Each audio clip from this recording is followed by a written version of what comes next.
home already? With the Sunday crew, geeking out is what we do. Giggle on, it's gonna be great. Don't be late, let's celebrate.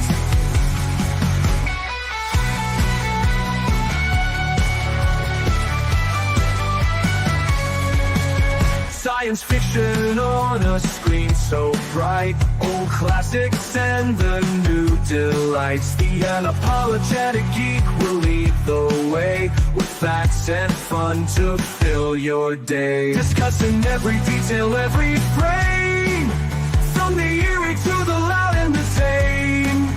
Gig along with all that's great. Those Sunday vibes you can't debate. Tug along with the Sunday crew. Geeking out is what we do. Giggle on, it's gonna be great. Don't be late, let's celebrate.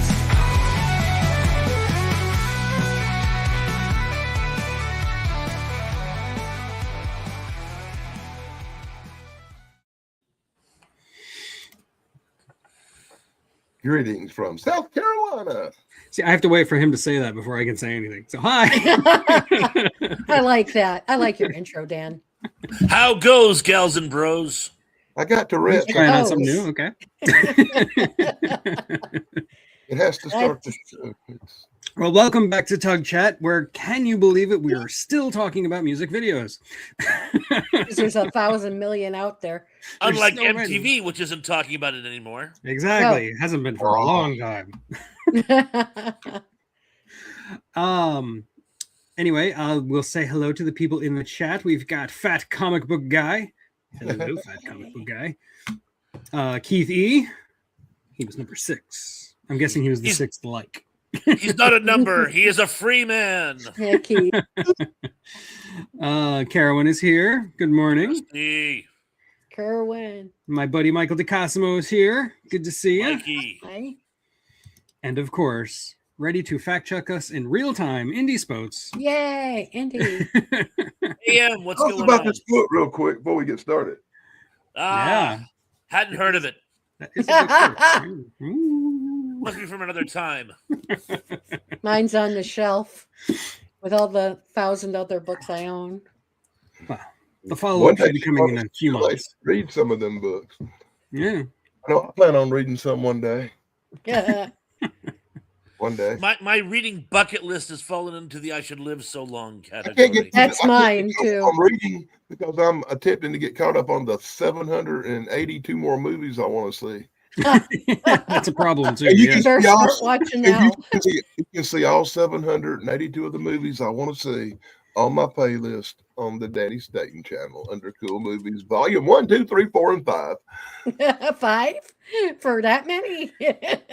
I've got people still trying to tell me to watch all of Doctor Who and the Stargate and the Expanse. I'm like, dude, I do not have that kind of time. Yeah. Your hair will be white and you'll have a beard down to the ground. Exactly, how like an Uncle Joe beard. Yeah. I remember Uncle Joe. He was the one. I don't know. The Stargate stuff might be must-see TV. Are you kidding? Danny gives me like links to the highest grade crap that's out there. I want him to keep watching crap. It's the best stuff. You know what? Hey, somebody got payback for you last night. You wouldn't believe what I had to sit through.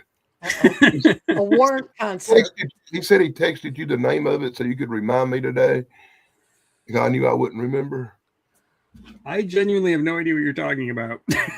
What else is new? Text from Goldie.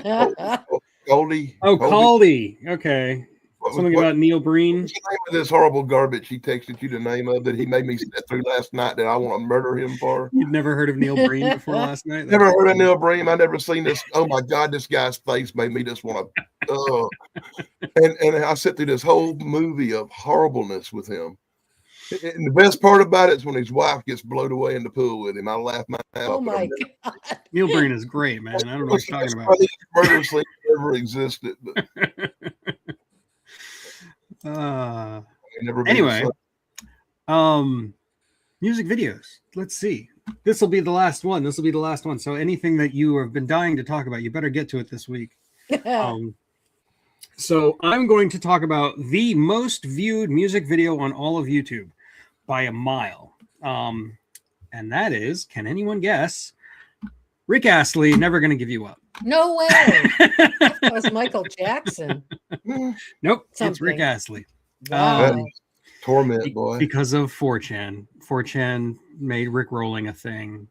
So I disagree with you. I think I saw that damn Whitesnake video where that girl rolls across that convertible more than that.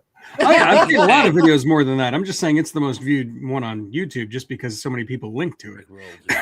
Until like I think it was about 6 months ago, Rick Astley finally started to like his music label finally started enforcing the copyright on that video, so you can't actually go to other channels to see it anymore. Never gonna give. I just had to bring it up because my son is learning to play it for band. Oh, that poor kid. He actually likes it. He thinks it's hysterical. He's into internet memes, and then classic internet memes at that. Oh Lord! It's also weird to watch that music video because Rick Astley's voice and his face do not match. He looks like a 12-year-old, especially in that music video. It's so weird. He's like dancing under a bridge. It's a really phoned-in video. It It really is. is. It's totally terrible. It kind of reminds me of that Rebecca Black Friday video, which is a homemade video. I just had to bring it up. My favorite joke about this song, "Never Gonna Give You Up," is if you take the lyrics and you reverse them. So it's "I will give you up, I will let you down, I will make you hurt," all that stuff. It just becomes a Nine Inch Nails song.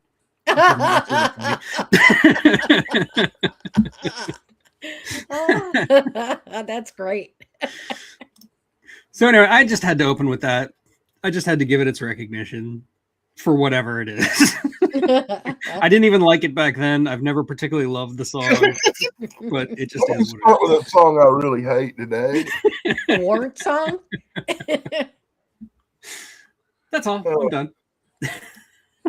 Open with a strong one, huh, Tug? Yeah, every time. So Danny, what do you got? Okay, I'm gonna open with one. I just don't think. I'm surprised you didn't say it was better Okay, than maybe Warrant. Tug. Maybe That's Tug. what I'm saying. Maybe Tug seen it, but Thrash. You haven't heard something. Just Tracy, I don't think y'all gonna even know what I'm talking about. But there's this rock band called Gwar, and I don't know if you know anything about Gwar. They're this primitive, tribal, cannibalistic-looking band that dresses in bizarre, crazy costumes and mostly do loud, grungy metal where you can't understand the words. They're kind of a thrash band, no pun intended there, pun.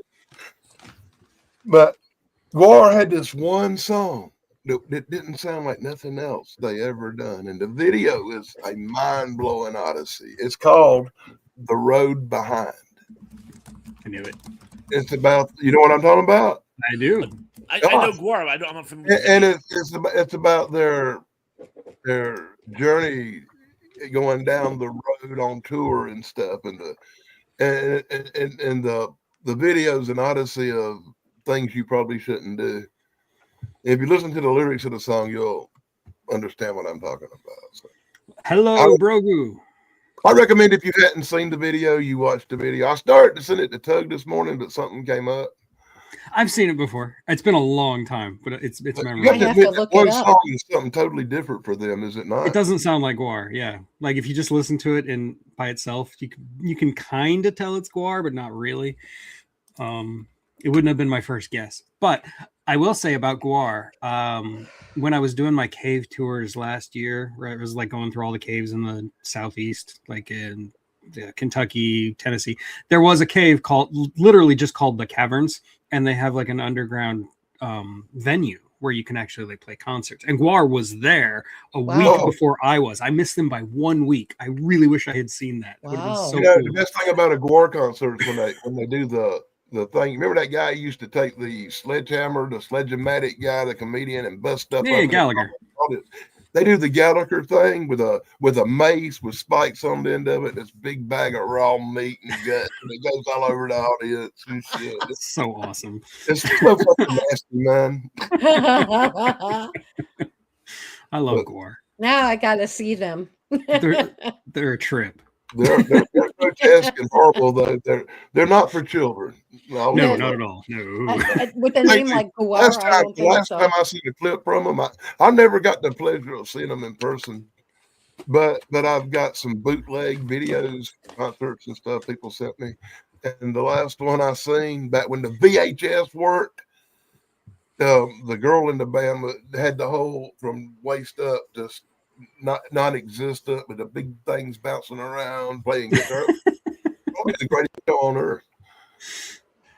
I really wish I had seen them in the caverns, because like imagining Guar in an underground cavern doing a concert, it's a match made in heaven, man. It's perfect. Or maybe that other place, not heaven. This is the other place, Mr. Valentine. Right. Just out of curiosity, just how familiar are you with them? I'm not super duper familiar with them. I have seen videos of some of their concerts, and I've listened to a little bit of their music, but I wouldn't say I'm like a super fan or anything. I wouldn't say I'm a super fan, but I do have a couple of Gore albums and a bunch of VHSs of their live show somewhere. What about you, Thrash? Guar is the Muppets if they were created by Aleister Crowley. That's really funny. I'm marginally familiar with them. I did go through kind of a metal phase, but I never really listened to them a lot, so I really can't speak to them. But I will say it's a very interesting pick. Well, since it's on you next. Yeah, you're up. Oh, and hey, Slasher Fred, welcome to the party. Oh, and by the way, I do remember the Curly Shuffle. By the way, they used to play that on Dr. Demento all the time. Yeah. Loved my Dr. Demento. And be warned, my next pick is one of the few songs that ever made me cry. Oh. I'm already. Well, anyway, I won't speculate. I'll just wait for you to surprise me. But I'm going to pick. And remember how last time we were speaking, I talked about how a lot of music videos seem to have a dystopian or a post-apocalyptic theme to them. I'm going to open with one of those. And it was, in my opinion, what was one, and a lot of people have mixed feelings about this, so I'm already getting ready for the pushback, but one of my favorite songs from the early 90s was from Smashing Pumpkins, and it was Bullet with Butterfly Wings. I know it's a tad repetitive, but I always thought it was a really good song. It was kind of like beat poetry with a grunge feel to it. But the music video is just so wild. It's some type of dystopian labor camp where and they're digging for something, and you're not sure what it is. It could be the Ark of the Covenant. It could be they're just building foundations for some like new futuristic dystopian buildings, don't know, but they sort of rise up at the end, and it's this like incredibly brutal. It's like watching a mini movie from like it was a Japanese filmmaker who I'm going to get his name wrong in the post-war years, who made the Human Kid Rodan? No. It was when they were actually making anti-war films. And a lot of it was about the subjugation of the Chinese in these labor camps, and how in the end they were trying to rise up. And it's like right out of that. So it's this incredibly intense music video, great song, and the whole thing just kind of comes together. So I'm gonna open with that one. I remember when that came out, I was at the height of my music snobbery, where like if it was super popular, I hated it, and I hated the Smashing Pumpkins because they were super popular. But I remember seeing this video. It didn't make me like the song, but it made me appreciate that there was something else there. Because like that music video is actually, it's really intense and different, and I know exactly what you mean. I liked it. I remember seeing it. It didn't have a real deep, dark impression on me. I remember the song better than I remember the video. Well, yeah, it's hard to forget the song. It's so repetitive. Eddie Vedder, Yeah. he went to my high school years after I graduated. So he graduated from Evanston Township High School. Oh, okay, cool. Yeah. Good alumni. Yeah. Yeah, Billy Corgan just strikes me as way too pretentious to be tolerable. I can see that, and so much crap about the band came out afterwards that it's like you have to do that thing where you separate the art from the artist. Yeah, So, it's true. And I've lightened up a lot of my music snobbery as I've gotten older. I can listen to Smash and enjoy it, especially like 1979. That's a good song. You said Billy Corgan? Yeah, Billy Corgan. God, Yeah, he's I know him a lot more. I know him a lot more for what he done for promoting professional wrestling than I do of him as a musician. That's true. He did do a lot of that. Wow, I and didn't know apparently, that. I did mean Kobayashi. Although I was having the name Masaki wrong. Kobayashi. Yeah, I think I was thinking there were a lot of. In fact, that was pretty much the only film the Japanese could make in the years immediately after the war was anti-war films, just to show how non-militant they were. So there were a lot of that going around. But I was specifically thinking of the Human Condition films, but I just had the guy wrong. But thank you, as always. Indeed. Yeah, I thought you just needed to narrow it down more because you said it was the Japanese anti-war director from the post-war period. I'm like, that's all. You brought up Billy Corgan. First time I met Billy Corgan, he was booting a bunch of money up for Smoky Mountain Wrestling. Yeah. And when I met him at the meet and greet, Billy Corgan, hey, how you doing? Blah blah blah blah. Okay, it's Billy Corgan. He's helping with the wrestling. Blah blah blah. I had no freaking idea had nothing to do with no bands. I had no idea until you said that he was with wrestling. I had no clue who he was. Sorry. He was just a wrestling guy, promoter guy, finance of the year for the wrestling. Just saying. See, I didn't know that, so you told me something I didn't know. Yeah. Well, he did other stuff. Well, I think TNA and what was the other one? ECW maybe. Wow. He does a lot of stuff with wrestling. I think he still does. Yeah, he still like he pops up whenever he's like whenever the I know he's working with Ohio Valley Wrestling right now out of Knoxville, Kentucky. Wow, that's cool. They do you shows do see him in the audience a lot. They do shows in Cincinnati.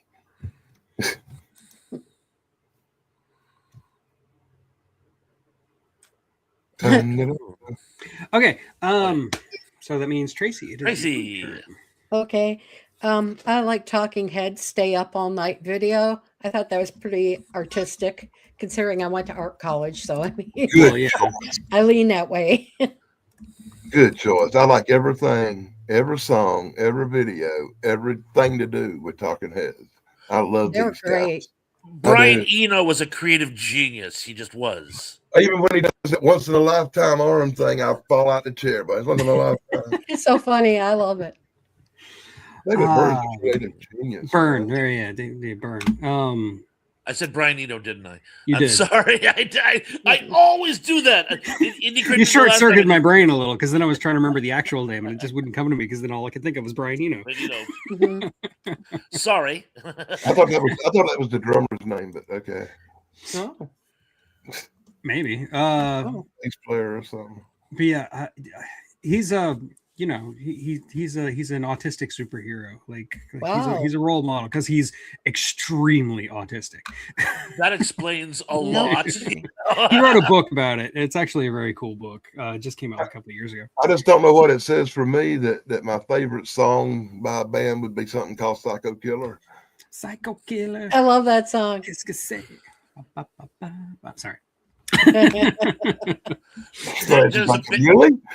There's a band from Boston. Their probably biggest hit was a cover they did of Do Wah Diddy. I believe they were called The Fools. But only band from Boston I know is the band called Boston. Yeah, that's what I was gonna say. Jay Giles. You guys don't know Jay Giles? Jay Giles. But I didn't know they were from Boston. I thought they were from I thought they were from somewhere cool. Snap. You're gonna make Crash mad. Yeah, right. He'll come through the screen. Austin was really big in the music scene at one point, but not so much anymore. But at one point, when Paul Revere was riding the horse through, I suppose. Those are your teenage years, Dan. In the 80s, there was something called the Weird Al Factor, where a lot of bands were doing not just covers, but humorous covers, spoofs of songs. And the Fools did Psycho Chicken. I can totally see that. Yeah. And it was one of the funniest things I ever heard in my entire life. That's awesome. I do like that. I like that so much. Is that on the Dr. Demento album? I believe Demento did play it. I believe he did. Yeah, I've heard that somewhere before. It has to be out there for me to have heard it. Yeah. I don't remember when or where. It had to be that.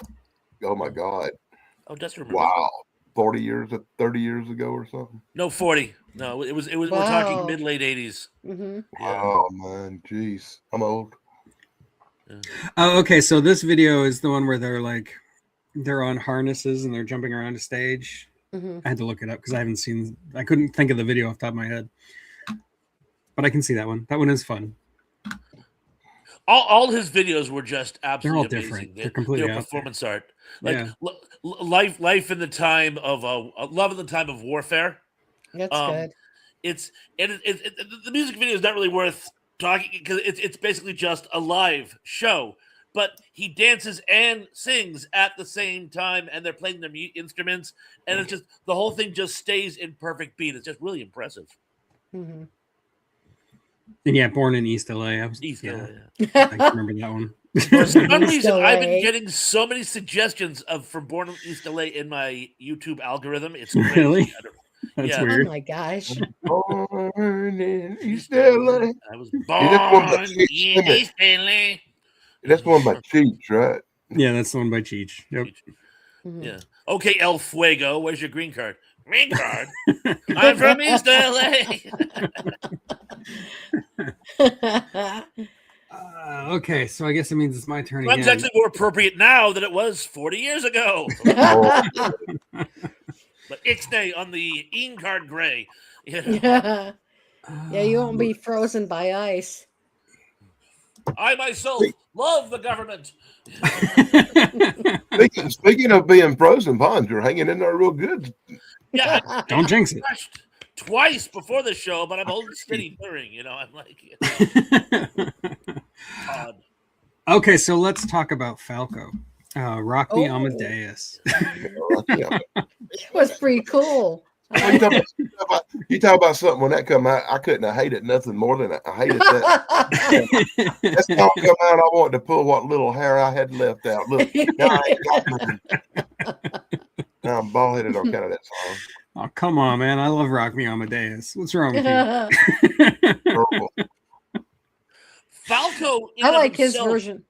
Oh yeah. Oh, sorry. He was a could have been. He died so tragically young in such a tragic way. He did. I can only Wow. imagine what he would have given the world if he had lived. And I'm sorry, Tracy, I talked over you. Go ahead. No, I talked over you. I'm sorry too. No, I just liked his version of Der Kommissar. That's Yes, what I Der started Kommissar. to say. The That's the Car original. Star was a much better song he did. Yeah, but And I the like the video for Rock German Me version. Amadeus was better because it had all the costumes. And it had like a bunch of people like dressed up in Victorian era, like rocking out. Like, Mhm. come on, that was cool. Oh, come on, the video looked just a little bit too much like the stage set for Caligula. You say that like it's a bad thing. Different century. I actually saw that movie. My parents actually let me see it for some reason Caligula? because I was interested in ancient Rome. I mean, you want to get a feel for it. It was not what I expected. And yeah, Indy, I can't hear Rock Me Amadeus without thinking of Dr. Zayas. Dr. Zayas. Oh, I can't think of how much I like Dr. Zayas. Dr. Zayas, that parody song, better than I do the original song.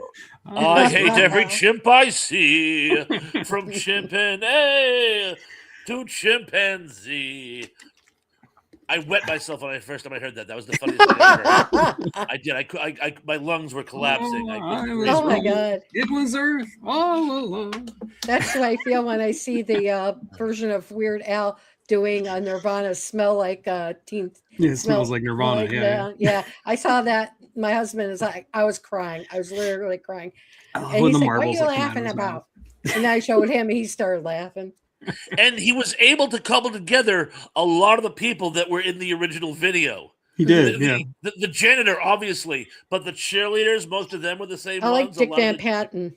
He even had the B girl from the Blind Melon video show up in the Smells Like Nirvana video.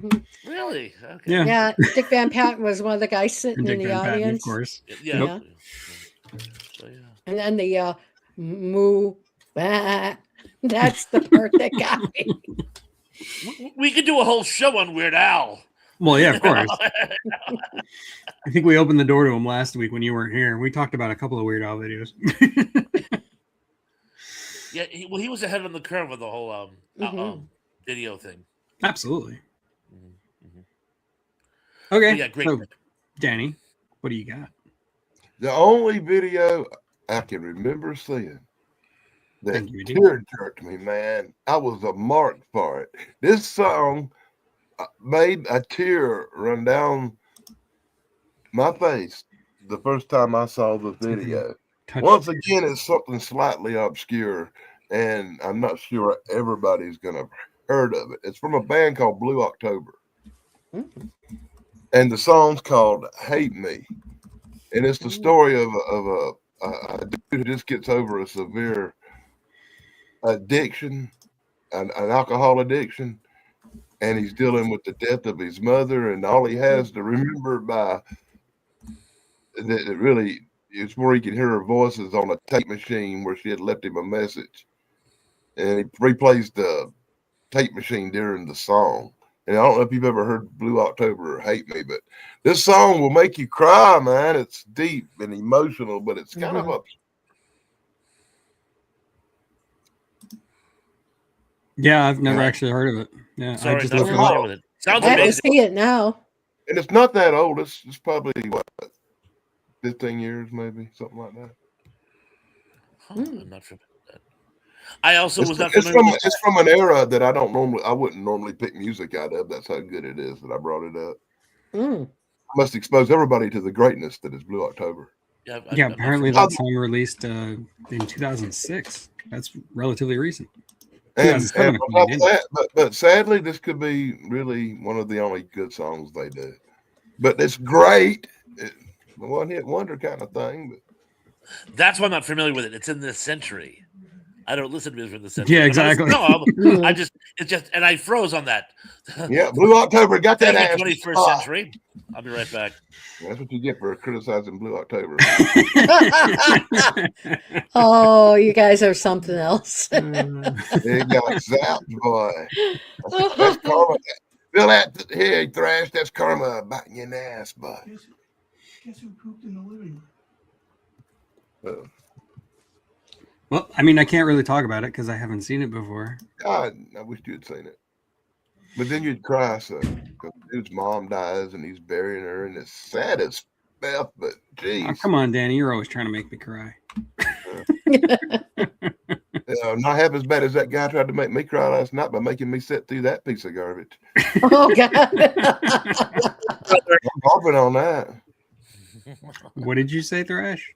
Well, I said, sorry, big brother. Oh, when yes. I'm the 21st century, I went, zing!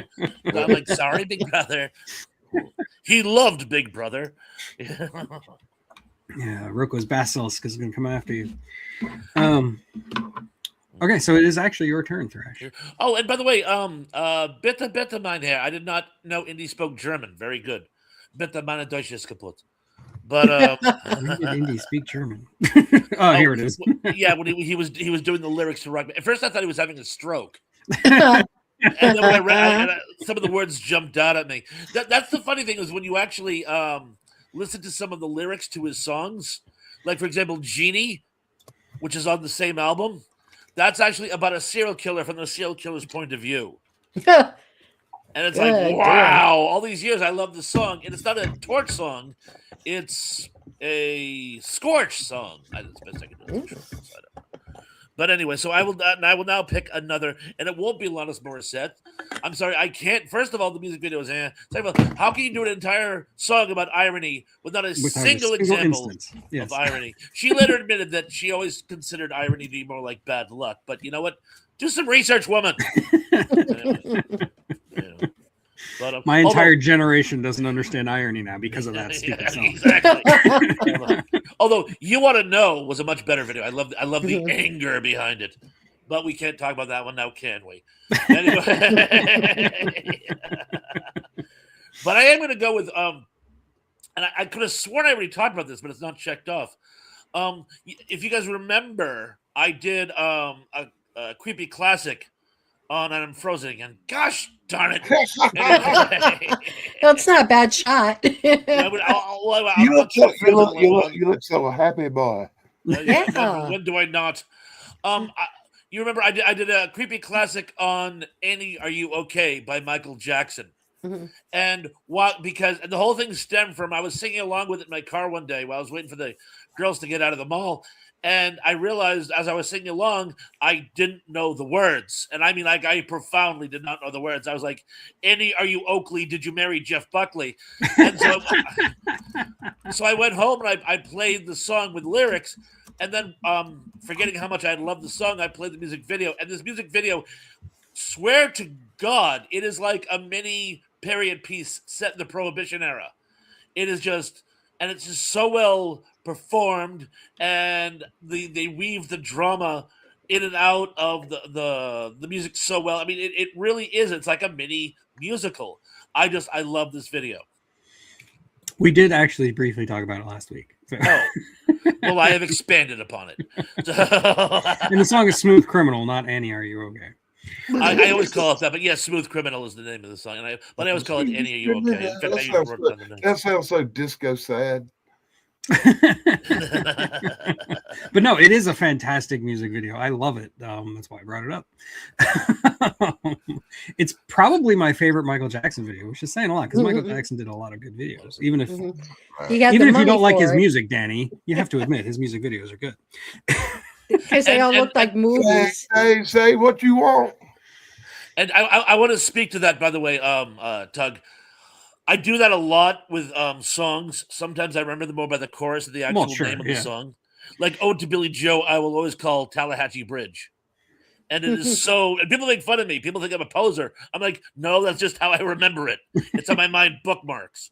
But yes, it is "Ode to Billy Joe." And, You make me feel bad. Let me state this real quick. I do not hate Michael Jackson. I have nothing against Michael Jackson. When I was a young kid, I used to listen to him go A, B, C, and 1, 2, 3.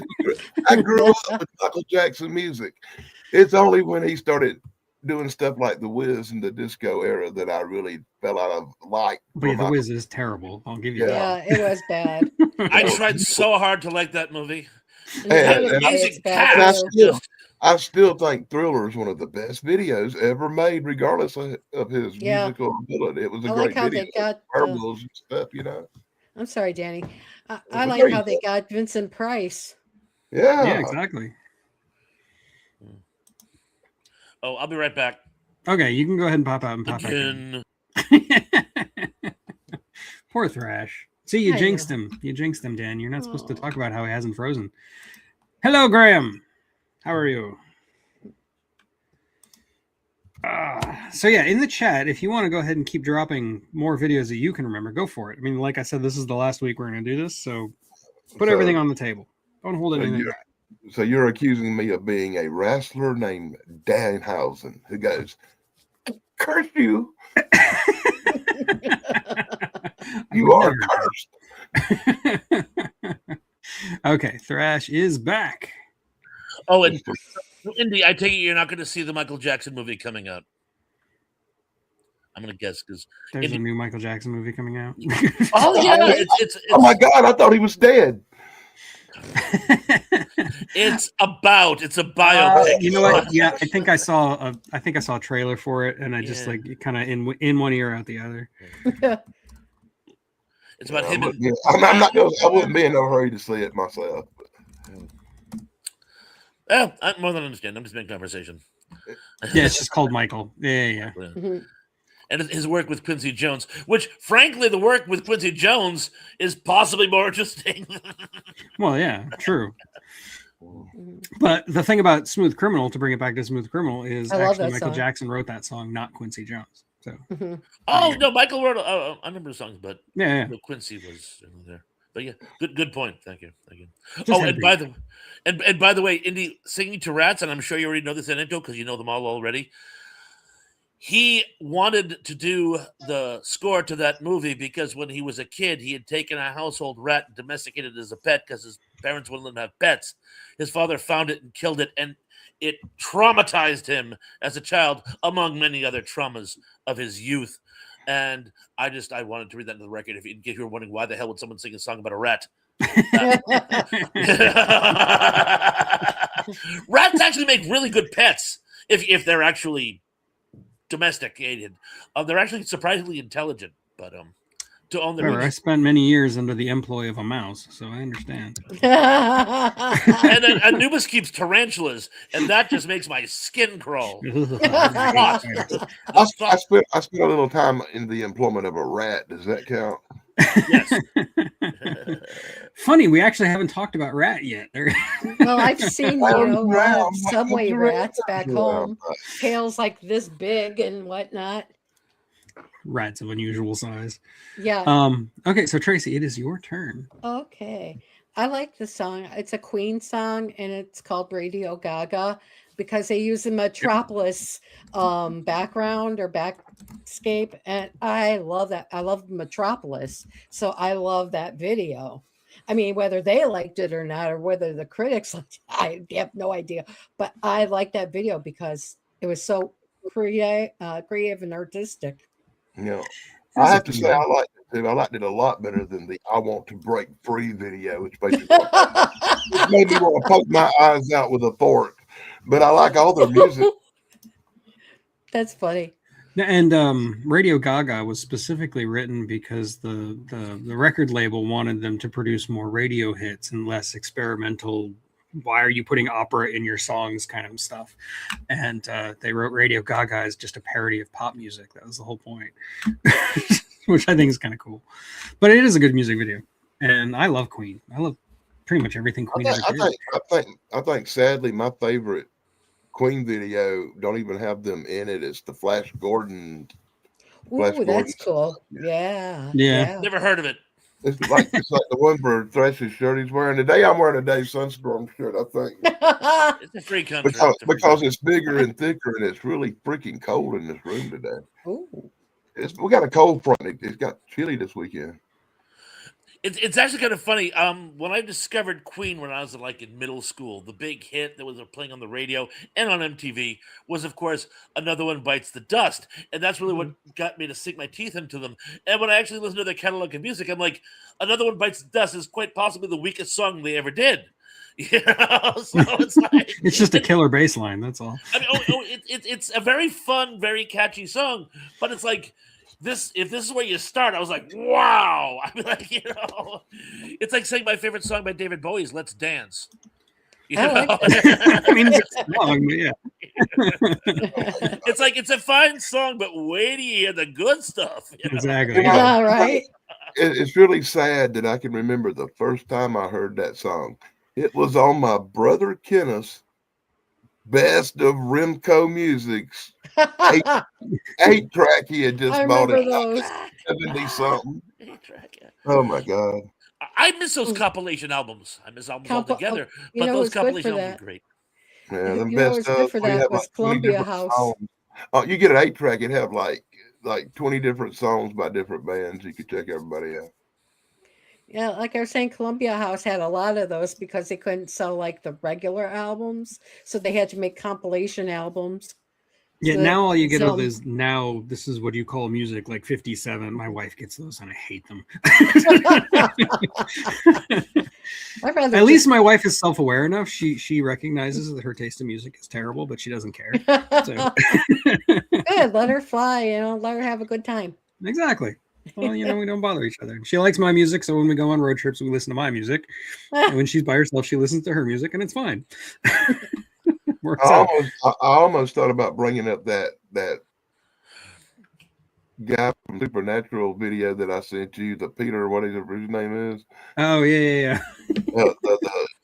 Making fun of the Chevy Chase video.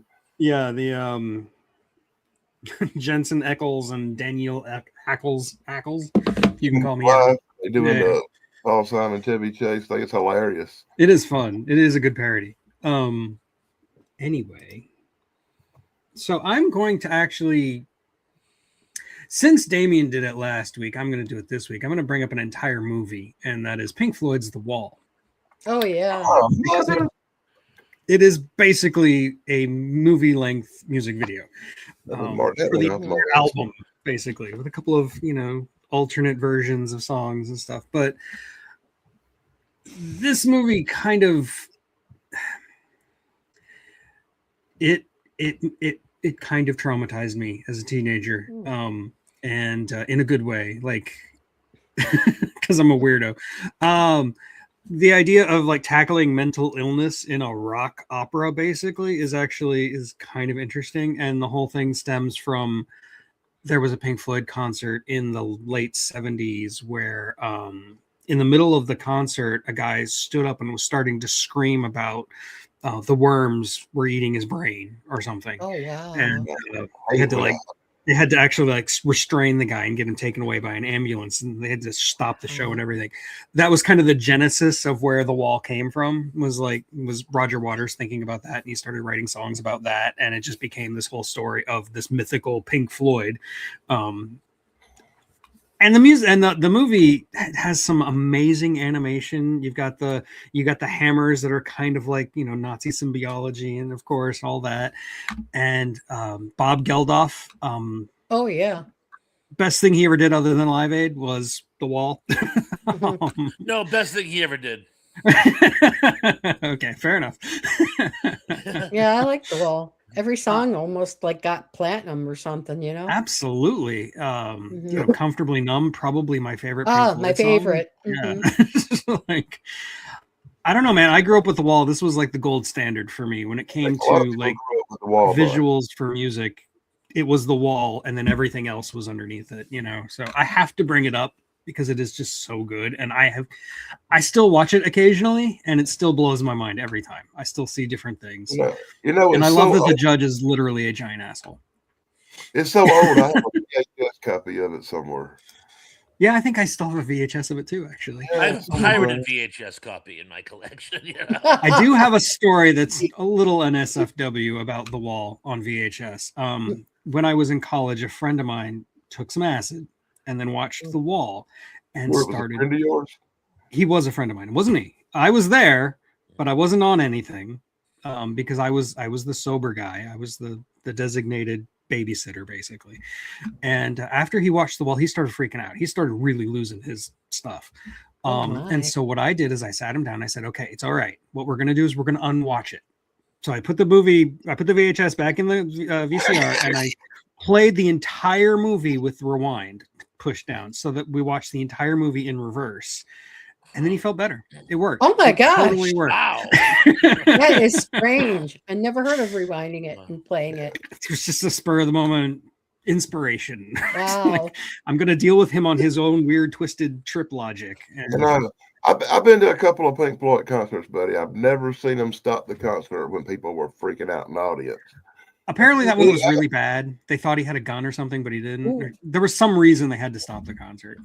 Well, because this guy was freaking out. They couldn't hurt himself. I've seen the band play right through the guards football tackling somebody and drag them out kicking and screaming. And the band's like, yeah, there goes another one. Da, da, da, da, da. Yeah. And a number of the things that happened to Pink in the movie were things that Roger Waters dealt with in his personal life. His father was killed at Anzio. Yep. He did find out his wife was cheating on him while he was on tour. He called home and a man answered the phone. Yep. And it wasn't mental illness, but he had food poisoning. Oh. And his manager showed up and they pumped him full of sodium pentothal. This will get you through the show. But it's like that scene with Bob Hoskins where he breaks in and his first thought isn't, oh my God, Pink is dead. It's, oh my God, we have 50,000 people who want a show. And so they pump him full of drugs to get him to move. Yeah. To get him through the show. Wow. So yeah.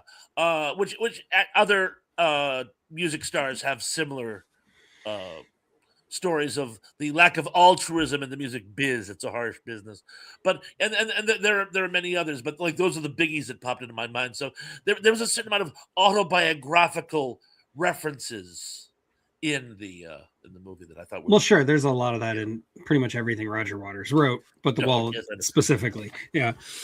All I can say about The Wall is that's one good trip, man. Bam. So anyway, yeah. That's my pick is the entirety of The Wall. An excellent pick. So, Danny, what or do you should I say picked? Really cool hat sent to me by My Flock Is Everywhere Sarah. So our new merchandise and it's camouflage and I love it. That's really nice. And the minute I put this hat on, I started thinking back to an old video that kind of blows my mind. And I bet most of y'all have probably seen this one, but it's the least video that's going to come to your mind. So it's going to be a good pick. I don't know if anybody's ever heard of Murray Head. Yeah. But he did this song called One Night in Bangkok. It's based off the play chess. Yeah, and it will blow your mind. This video is psychedelic trip, just like watching the wall in reverse. I think it's more like Alice in Wonderland for me. Yeah. Yeah. So is everybody familiar with that one? Definitely, yeah. Yes. I couldn't place Murray Head, but as soon as you said One Night in Bangkok, I'm like, yeah, of course, that song. And that video with the masks and all that. Yeah. And the dancing chess pieces. It's really slick. It really is. Oh, it's psychedelic, man. You have to be in the right frame of mind to really enjoy it properly. I would never do such a thing. I'm only sober. No comment? Oh, are you kidding? No, it was a great song and a great music video. And well, he said no comment. Oh, I see. You have never seen me do anything ever. I don't even drink alcohol. What are you talking about? Yeah, my virgin ears can't take that. Yeah. Oh, yeah, and that reminds me. Last night I was on this show, and if anybody watched it, I was drinking moonshine. I'm sorry for everything I said about people. Never mind. You let it roll, Dan. I'm sorry for everything I said about most people, except unless you're in the Las Vegas area. I meant that shit.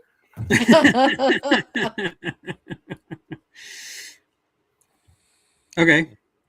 So One Night in Bangkok. Anything else about that, or were we good? I guess we can move on to thrash. Okay, so I will pick another one at random. And I think I'm going to go with, as you know, I have this thing about not Genesis, but Phil Collins. I never could get over the fact that his phoned-in soundtrack to Tarzan beat the South Park movie. That has bothered me for decades. And I understand you can't really count South Park, the musical, as mainstream for any number of reasons, but the soundtrack was outstanding.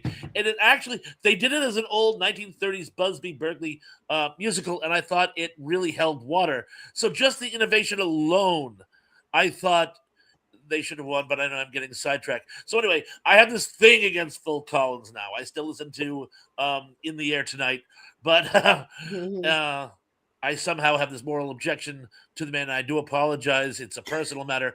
But that being said, the original video, and there have been others equally good, but Land of Confusion with the spinning image dolls is one of the greatest music videos ever made. I'm glad somebody brought that one up because, it is an amazing video. I love that Reagan doll. That Reagan doll is so perfect. If you listen to the lyrics, the song has some really serious, deep meaning. Oh, absolutely, yeah. Oh, yeah. It kind of still holds up today a little bit. There's a remake by I'm gonna botch it here. Help me out, Indy.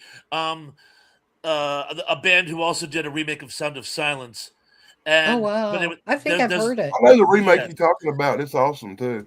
It is awesome, and the music video is downright poignant. Not to get political again, I myself love the government, but anyway, they're watching you.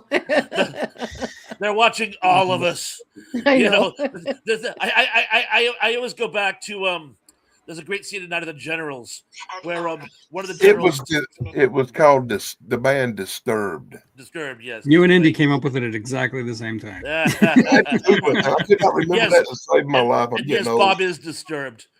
But anyway, the generals are plotting the overthrow of Hitler, and One of them says, "Should we avoid giving each other's names at the secret meeting?" And one says, "The Gestapo has our names already."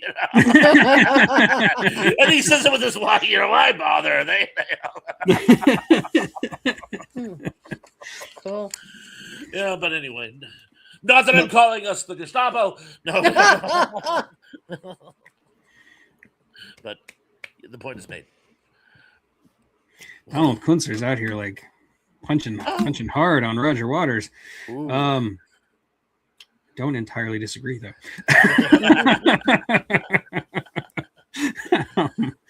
Not to mention how I feel about him as a human being, but that's for another subject. That's for another Ixnay on the politics pay. Yeah, right. I will say Land of Confusion is one of the greatest music videos. It just is. Like, those puppets are fantastic. I love that the members of Genesis were willing to have completely ugly versions of themselves, like these weird caricatures that they look wrong. I love everything about that video. I love the whole he's dreaming about being in, and like there's water under his bed for some reason, and everything he just accidentally pushes the red button. And no, he's having night sweats because that's what it is. It was night sweats.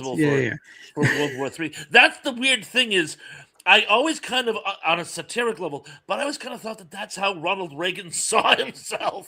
You're probably right too. I really do think that's kind of like the way he saw the world and himself, And I loved Reagan when I was a kid, but it's still very funny to see the portrayal, and I laughed at it even then. Oh yeah, like I mean, I grew up in a Reaganite family, but like we still laughed at that kind of stuff.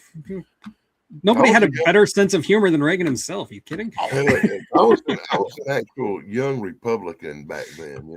Ronald Reagan's the only president I've ever voted for. Hey, wait, how did you get to vote for him and I couldn't? Because I'm old. Fake ID? You must have just made it because I was 17 when during Reagan's last election. I had to wait until the next election to vote. You must have just made the cut. I was born in 65, and I was emancipated from my family at 16. We've been through this several occasions. I keep thinking you and I were born in 67. You're actually a bit more than a few months old. We were born in 67. Yeah, you and I were. So you couldn't vote in 88 either. Neither can I. I was 88. Wait, 88. We could vote in 84. We could vote in 88. I couldn't vote in 84. In 83, yes, I was 18. I was 16. But yep, I could vote before that because I got emancipated and was considered an adult at 16. Does that work? I had a car. I had my own car. I had driver's license in my own apartment when I was 16 years old. But I didn't think you could register to vote. Maybe you voted illegally. I'm not going to say it was automatic. Limitation. I'm just thinking of an adult, you get registered to vote. And it was because I was emancipated. Breakfast I Club. I didn't vote. I didn't want to. I got mad actually because they started calling me for jury duty. Oh wow, yeah. I'm 16. What the hell am I doing on jury duty? And you're registered. I served on a jury. Jury duty. Oh no. Next month. Just tell them you hate everyone. It was a lot easier when I was in Florida because my dad was a well-known lawyer in Florida. I could just say my last name and they'd be like, "Your name is McGill. You're out." Well, say you love all policemen, and they're always right. Yep. I remember years ago I knew an assistant district attorney, and I joked with her once. I go, "This is like the third time I've been called for jury duty, and I haven't picked up." And she goes, "No one's going to take you, either side." And I go, "Why?" They go, "You look like a reactionary." I'm not. No, but you look like one. And they're going to take one look at you and go, "Nope." Yeah. And I'm like, okay. I figured out. I figured how to avoid jury duty for the rest of my life. Unregistered to vote and tell them you don't never want to vote again, and they won't call you. Really? Oh wow. Yeah, it's based on your voter registration. So once that? I quit voting and got my registration thing taken down, I don't have to worry about that crap no more. They've never called me again. Now that you mentioned it, that there was a stand-up comedian who actually did a joke about that. He goes, "It terrifies me that our country elects its leaders by a batch of people too stupid to get out of jury duty." Oh God. You're right, Indy. He should have just shouted, "I'm not a reactionary." That would Not be always- hilarious. Yeah. So, what are your thoughts on the death penalty? Oh, I'm bloodthirsty. I 100 yes, 10% support it. I'm a weirdo. I actually want to be on a jury. I think you'd be I'd fun. love to be on a I've been on jury. one. Yeah, I want to be on. I want to be on a jury too. I'd want to be on a jury too if it was some of that Columbo stuff. Or Yeah, some because of it actually, like some of that 99% of the time, it's going to be a really mysteries. boring trial. No, I get on jury duty because some lady got their tire come off her car and it went through the windshield of the car behind her. Man, like I care. I didn't get a good case. The one time I almost sat last time, and it was funny. I was in the last batch to get pulled, and it was really funny because they go, now this case is over a septic system. Did you get a septic system put in recently? I go, yeah, just in time for the town to go sewer. True story. Our town is going sewer. And I just put it, but anyway, and he's like, do you think you could be objective? And I go, of course I could. That he took my word for, even though, of course, saying you're objective and being objective, I could be, but a lot of people wouldn't be. But anyway, they go, do either the defense or the for the plaintiff have objection? Both of them recognize me from the restaurant I worked at. Wow. And they say, yeah. And so they excuse me, and I go, so what? I mean, a lot of people recognize me from the restaurant. Yeah, and if someone goes in and offers you $1,000 tip while the case is going on, wouldn't that look bad? And I'm like, they didn't say that, but I figured it out later on. I'm like, yeah, I could see how this could create a shall we say, a conflict of interest, shall we say. Or just the appearance of impropriety. That's all it takes. Which, exactly. And then you get appeals. So, yeah, both of them like, yeah, you're a good server, but bye. Right. Okay, so enough about jury duty. How do we get so sidetracked? Oh, yeah. I don't believe they made a music video out of 12 Angry Men. So, Tracy, what do you got? Okay. There's a band that was really good, and they were promising. Man, they were promising. I've seen a video of theirs, but it was like just on stage where they're performing to a crowd. And it was the Stone Roses with I Want to Be Adored. And I don't know if anybody has heard of that. See, they were a part of the grunge scene or something like that, and they were saying they would be the next Nirvana. Yeah. The song's like, I wanna be adored. How's that one? I don't remember the names of them. There's another band that's weird like that called Rose Tattoo that opened for them. But this is Stone Roses. Yeah. And they were good. Yeah, I know. I've always got obscure things because I liked a lot of obscure people. No, that's great. You're out obscuring Thrash and Danny. That's saying something. Yeah, weren't they, Kerwin? I love them.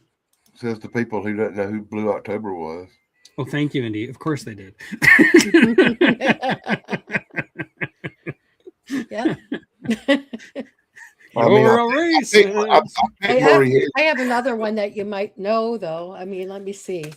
I like a lot of Joe Jackson's videos. I don't know if you've heard of him. I do know Joe Jackson. Yeah. He's got a song called Stepping Out, and it's him on a train going through like this countryside of England. It's beautiful because to me it's like a travel log. It's just a beautiful one. I remember watching MTV, and when that Stepping Out video come on, everybody said, well, it's time to step out to the bathroom. I'll be right back. But I liked it not necessarily all the time for him, but that beautiful countryside was gorgeous. Apparently they were way bigger in Great Britain. Yeah, I loved a lot of Great Britain music back in the 80s. Well, of course, yeah, nothing wrong with that. That was the second British invasion. Yeah. Fact, you know. Apparently, Indy's wearing a Joe Jackson shirt right now. Yay! I also like a lot of Duran because it was like that too. Like I like Rio or Save a Prayer. Oh, I love those because the countryside was gorgeous. Besides all this, it's like I was on vacation for 3 minutes.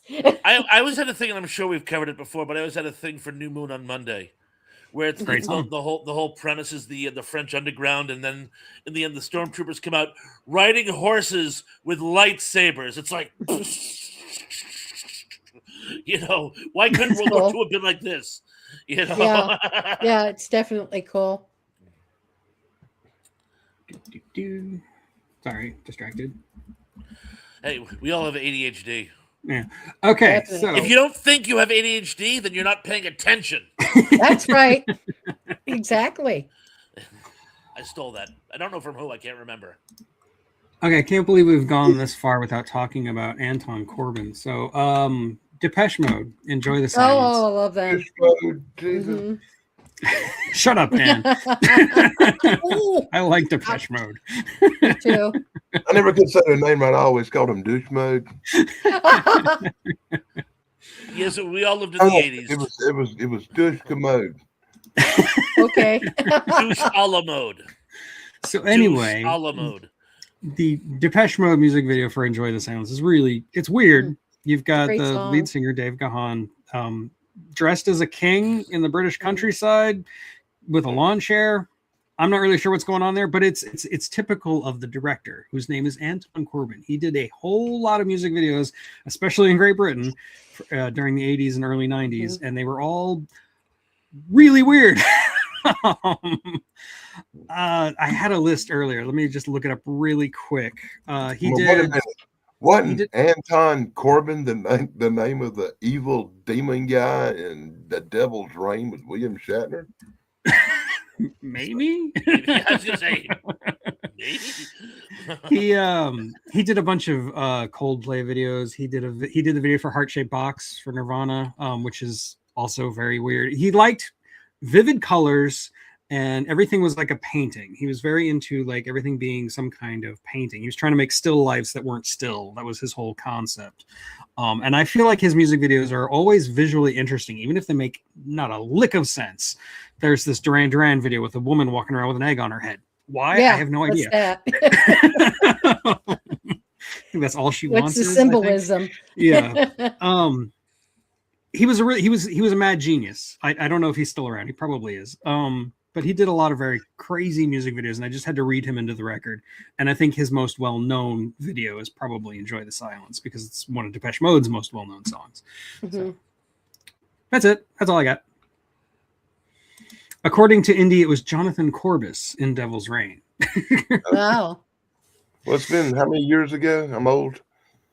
Anyway, Devil's it's Reign was Corbin spelled. 76, Oh yeah, 77? 70-something. Yeah. 77. Well, I'm still going to call them dish commode. It's a British band with a French name that means fast fashion. Oh, it does? Thank That's you. what Depeche Mode means. Honest to God, I never knew that. Honest to God. The goddamn dish commode. So anyway, if you're really into like weird music videos, just look them up. It's spelled Corbijn. I don't know what nationality that is, but that's how you spell Corbin. It sounds Swedish or something. Never. Yeah, it's somewhere in the. Not to But I've actually seen the videos, believe it or not. But we're talking about crazy video directors from back in the day doing innovations.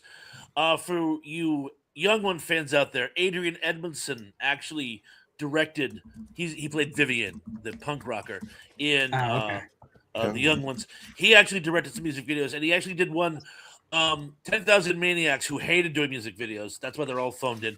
They decided that they were going to do an innovative one, and it's they did one for the song that I can't even remember the name of the song. It wasn't one of their best, but he has her falling into a vat of water, and Adrian Edmondson realized that to have the water clear enough so that you could actually see her hit it in slow motion, it had to be under 40 degrees. Only he didn't tell her that.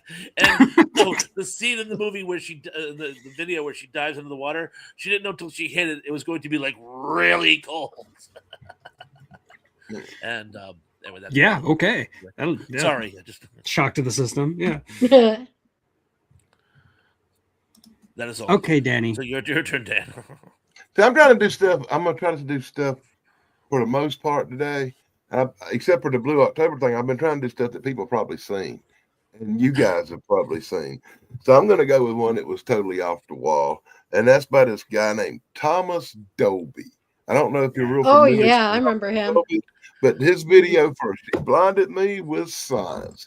Has to be one of the craziest out there videos I ever seen, and it inspired a wardrobe decision in my youth because I did wear the jacket with the weird hat for a while. I've never heard of Thomas Dolby. Are you kidding? The whole sound system named after the guy. He actually became a scientist too, ironically. I think the album was called "The Golden Age of Wireless." That sounds right. Yeah. And the guy he got to do the background vocals, good heavens, Miss Sakamoto, you're beautiful. That guy was he was an English scientist. He was sort of like England's version of Mr. Wizard. He did like shows and stuff. Oh so yeah, they actually got an I actual that, scientist to actually do it. And I always loved that video when I was a kid because there's two really hot girls in the video. God, good heavens, Miss Sakamoto. Miss Sakamoto. Hey, yeah. Apparently, he's going to be in St. Louis next month, so maybe I could go see him. Folks, I got a bill for him, and I'll be back in a minute. Okay. Okay. He's still touring? Apparently he's still touring, and like I said, he'll be in St. Louis on April 21st. I feel like the guy from Back to the Future, the old professor now. Great Scott! When I was obsessed with computer graphics, there were a series of movies called the Mind's Eye movies, which were just like showcases for computer graphics back in the 90s. And Thomas Dolby did the soundtrack to one of them, and it's actually really good. He did some really good music. I've always liked most of Thomas Dolby's bizarre, weird stuff. Yeah, he's always experimenting. I love him.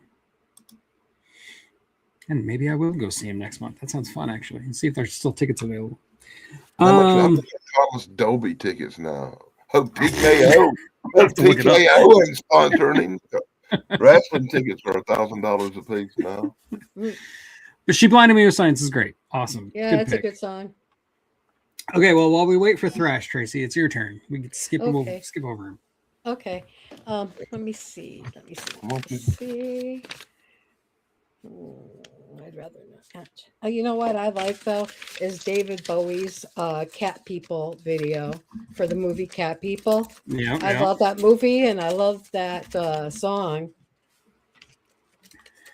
For Cat People theme video.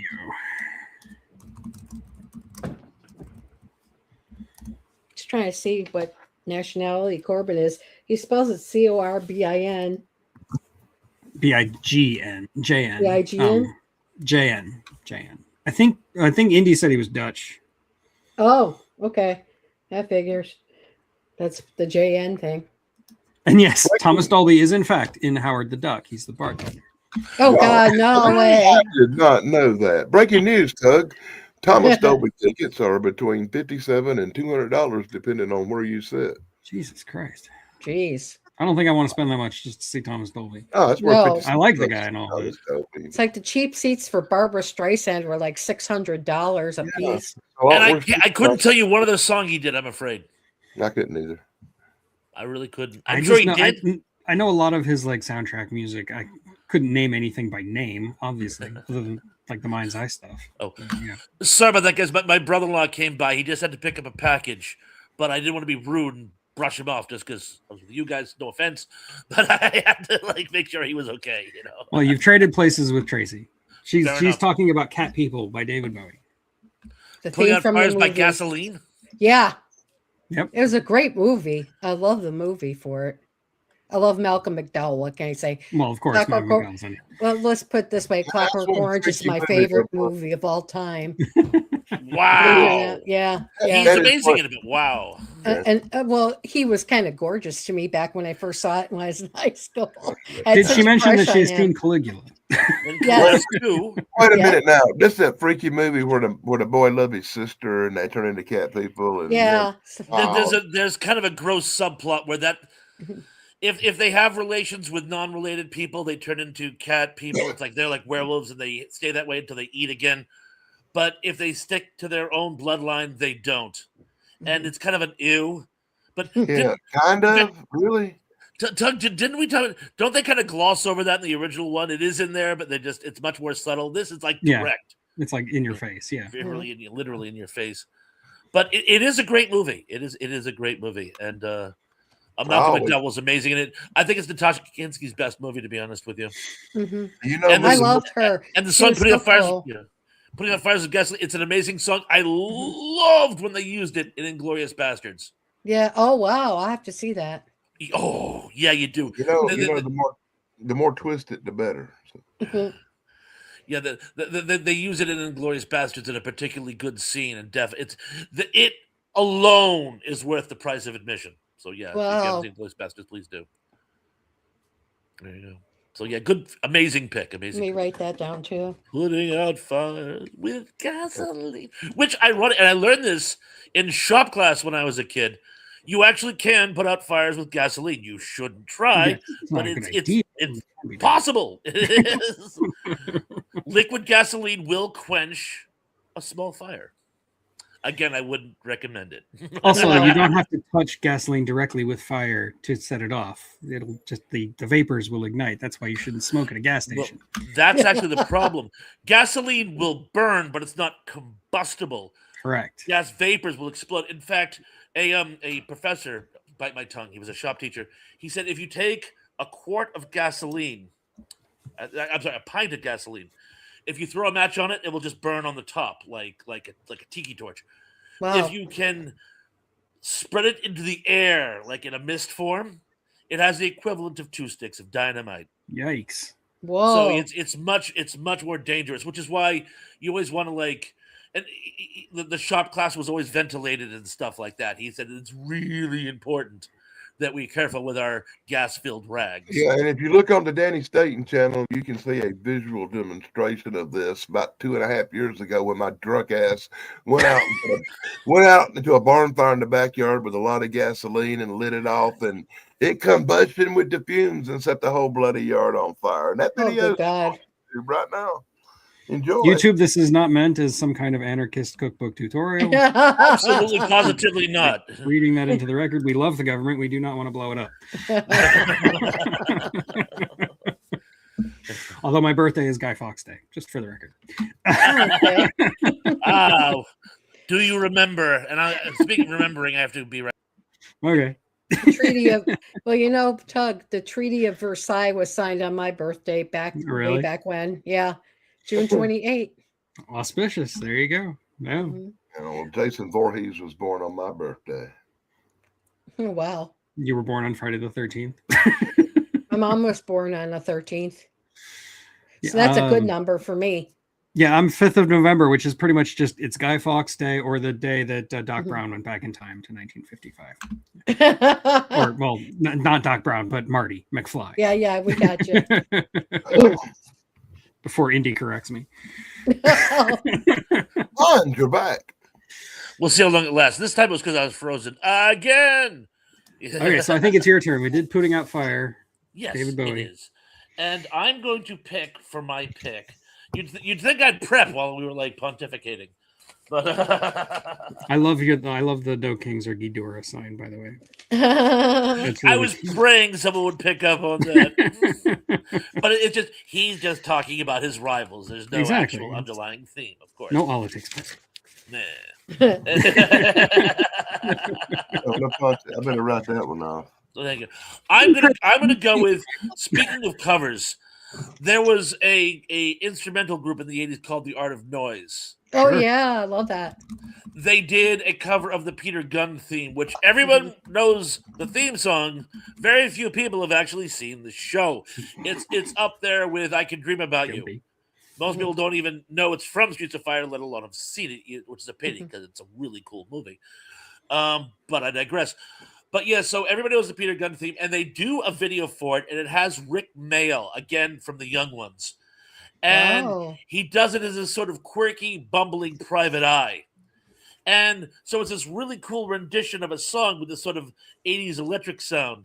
Yet Rick Mayall is playing this sort of bumbling private investigator.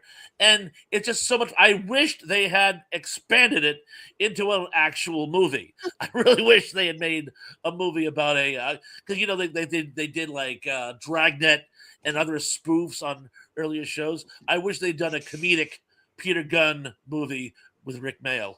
But regardless, the music video is a lot of fun and very, very entertaining. I love Peter Gunn's theme. Oh, good God! I hope Warner Brothers ain't watching this. Rick Mayall's dead at this point. Rick is dead. The people's poet. They will AI his ass. Yeah. That's actually from a Young Ones episode, by the way, for you keeping score at home. I didn't get that. Thank you. Yeah, I was a huge Young Ones fan. They were funny. A huge Young Ones fan when I was actually in high school, even in college. And it's funny because Rick Mayall plays a character named Rick, and he's doing this romantic fantasy about when he passes. And he goes, this place will become a shrine, and punks and skins and rastas will all come here to pay tribute to their fallen leader. And the kids will say, Rick is dead. The people's poet is dead. And this is where it gets a little sad / creepy / poignant, whatever. When he actually did pass on, the internet exploded with people saying Rick is dead. The people's poet. It was actually quite touching. Oh. But wow, did I digress on that one. Even for me, I was sort of off the hook. You very rarely got any good English television on PBS when I was young. You know, about the most exciting thing you saw was Doctor Who, and most of the thing was Downtown Abbey or something similar to that. But when we got cable in '79 and I got the BBC network, I was exposed to Benny Hill and all kind of other stuff. He was funny. English people can be somewhat raunchy with their television.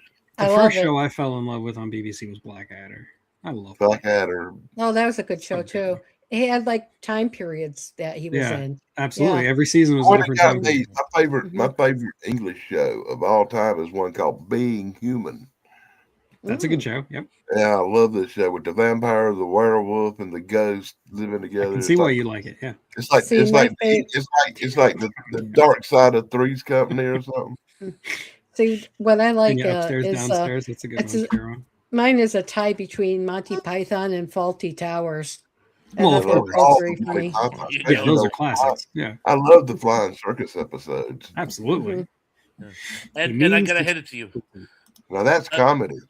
Tug, I can see how you'd have to have some time between the day after and Threads, because in some ways Threads is even darker than the day. Threads after. is harder to watch. Yeah, it is for any number of reasons. So that's going to be a toughie. But I think Threads is amazing. Don't get me wrong, the day after is absolutely outstanding. But I think on many levels, I think Threads actually works better. And it was so funny because I remember seeing it like as a teenager and just being like just blown out of the water by it. It was just so like wow. But I thought the sister was cute. So on the plus side, you know. But yeah, I got comments on that. I mean, that video is actually performing pretty well for me, and I've got a lot of comments on there telling me I have to do Threads, and now I have to do Where the Wind Blows, a couple other movies too. But Threads is definitely it's on my schedule, but it's going to be a little while. I gotta breathe. Maybe not next Sunday, but we really should do a whole post-apocalyptic showcase. That could be fun. Yeah. I've already got a plan for next week, though. Like I said, it doesn't have to be just looking. What is that? Okay. So, well, we can talk about that before we get to our honorable mentions because I have a lot, so I'm going to be here a while. But next week, I want to talk about movies based on H.G. Wells, and we're going to do it like we did the Ray Harryhausen stuff, where I'm just going to show little trailers and we're just going to talk about those movies individually, so we don't have to make lists or anything like that. It's just going to be the big ones, the ones we all know, War of the Worlds, Time Machine, Things to Come, maybe even The Shape of Things to Come if I'm feeling frisky. That's very loosely. Food of the Gods, movies like that, movies that you would immediately think of. So we'll do that next week. That'll be fun. I'll have to go through the comics. I think I've got some H.G. Wells comic books somewhere around here. I definitely do. I know I've reviewed a couple of them, like The Time Machine. I used to like those comic books based off of like Civil War and cowboys and all that. I forgot what they're called, classic comics or something. Oh, Classic Illustrated. I have. That was great. Those were good. I've got a very, very large set of Classic Illustrated everything. Mm-hmm. I got Those were anything you can awesome. think of probably on it, like Lost, like the Treasure Island. And, Wow, they were great. And yes, Grim, the war game. You could do a whole show just on the war game. Right, yeah. It wouldn't be post-apocalyptic movies. It would be movies that are about the actual apocalypse happening, like Threads. Yes. And, yeah. Thank you. Yeah. To be more specific. More specific, it would be the actual apocalypse happening on screen. You're gonna make me talk about a movie with giant walking rats, ain't you? Absolutely. I like movies with a dystopian society. Those are so interesting to me. That's my jam, man. That's what I write. and that's the funny thing is that the debate goes on because there's a fine line between some of them. True. When does dystopian push into post-apocalyptic? Mm-hmm. Yep. And it's actually fun just having that debate. Mm-hmm. Mm-hmm. Which we can have. In a couple is Logan's Run dystopian or post-apocalyptic? Say. Mm-hmm. It's a little bit. Soylent Green is dystopian. Yes, it is. When that boy and his dog eat the girl, that's the other one. Spoiler alert! Dude! I didn't say which movie. Oh, when that the one with the boy and his dog. Cujo. One of the greatest surprise endings in science fiction history. You just blurt it out. You know, Darth Vader is Luke Skywalker's father, right? Who doesn't know that? Wait, how many years has it been since that movie come out? 50. It's been 50 years. If they don't know the end of it by now, that's their problem. You had plenty of time to watch. You have no idea how many comments I get for spoiling 50-year-old movies. I get so many people mad at me for spoiling movies that are 50 years old. I'm like, dude, it's a 50-year-old movie. The statute of limitations is over. Like we know Norman Bates killed that girl. And who's I buried? I can know the basic story and the premise of a movie and still enjoy it. Hell, Laura Palmer was her father. I had read the War of the Worlds book and the comic book way before I ever saw the movie. That's And I cool. still enjoyed it. Kevin Spacey is Kaiser Soze. And I'm not talking about the one Also in that movie, he's also Kaiser Soze. Well, anyway, so I'm going to go ahead and list a couple of my honorable mentions. I'm not going to list them all because we'd be here all day. There were some more Michael Jackson videos. I think we talked about Remember the Time, but it's on here. Opposites Attract by Paula Abdul just because of the stupid cat. Virtual Insanity by Jamiroquai, the whole room moving around while he's dancing, and that stupid fur hat on his head. Need You Tonight / Mediate by NXS, which is like two songs that they always played the videos together. Let's see, Rocket by Herbie Hancock. I think we did talk about that one with the doll, with the mannequins and stuff. Walk This Way, the Run DMC and Aerosmith version, where they're like competing in opposite rooms and they like break through the wall. That's a great video. Eat It by Weird Al. No Rain by Blind Melon, which I mentioned earlier with the B Girl. Karma Police by Radiohead, where he's in the car. This isn't a good music video, but it's on my list. Enter Sandman by Metallica. I love that song. It's a great song. The music video will give you epilepsy, no matter who you are. Look at Danny. He's like this. Queensryche's Silent Lucidity. Great song. Sounds nothing like the rest of Queensryche, but I love the song and I like the video. The top 10 worst videos ever made. And last but not least, Lightning Crashes by Live. Speaking of music videos that look like paintings, that's a great example. I like that. So anybody else have honorable mentions? Go for it. Danny? Yeah. I'm going to get an honorable mention one artist, but it's a complete concept album where if you listen to every song, it's about the same subject matter. And if you happen to watch the videos, all of them are from the same subject matter. And it's by an artist called Alice Cooper. And the album is called From the Inside. And it's a complete album about his experiences in a mental institution. It's got songs like Millie and Billy about a couple of serial killers. or Yeah. Jackknife Johnny, who goes on a knife rampage, or about the crazy slut who was born in Beverly Hills. And it's called Wish I Was Born in Beverly Hills, which is probably one of the best concept songs ever created. But it's a whole concept, and the videos are just so over the wall insane that it'll blow your mind if you know what I'm talking about. And if you ain't, you should look them up and watch them. I have seen those, and they are good. That's a really good pick. And that's my honorable mention. Okay. 10 videos by Alice Cooper from one album. That all have the cool part is every song has a video and you can watch all of them. Yeah. Tracy, you have any honorable mentions? Yeah, I just have one. Rock Lobster by B-52s. I love that song. Good I still choice. haven't found a B-52 ticket, but I know I got 1 or 2 or 10 or 20. Wow. I bet you do. You got a lot of them, dude. Okay, Thrash. I put up a video on the Danny Staten channel last night of a bunch of ticket stubs. And he got bored and went through his ticket stubs. 10,000 to go through. Wow. I'm gonna go with Metallica 1 because That's a I good heard this. I heard the song years before I had read Johnny Got His Gun, and so it was all very. It didn't make. I loved it, but it didn't make sense to me. But after I read the book, and because the music video intersperses scenes from the movie Johnny Got His Gun, I think it enhances the song, which sadly a lot of the videos don't. It distracts. I'm going to go with Sabotage by the Beastie Boys because years ago a stand-up comedian did a joke about that, about how he saw a trailer for this new show, but he can't find a listing for it. And I got to give it to him. When you watch the video for Sabotage, you're like, this really would make a great police procedural show. Neat. Very cool. And one last one. It's not an honorable mention, but I missed the boat on it last week, so I want to talk about it. I guess you guys were talking about Down by the Water by PJ Harvey. PJ Harvey, Yep. I love that. I do a creepy classic on that where I discuss it at length.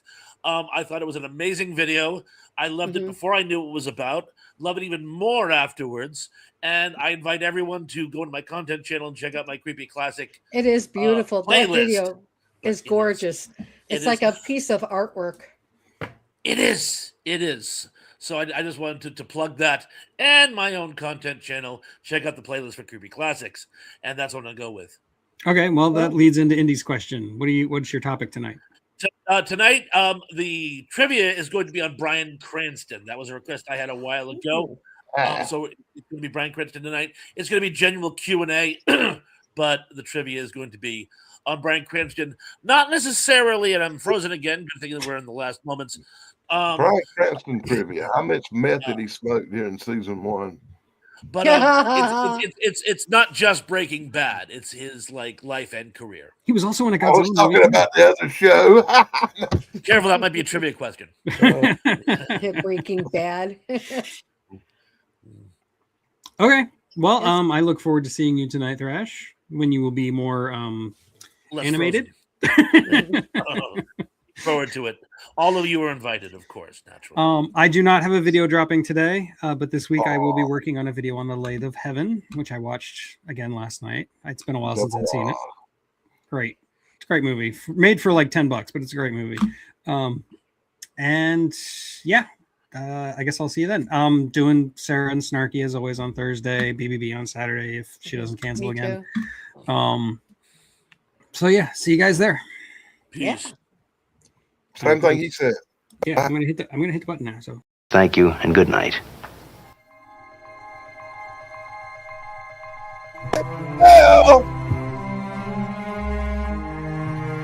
Ring my bell. Ring my bell.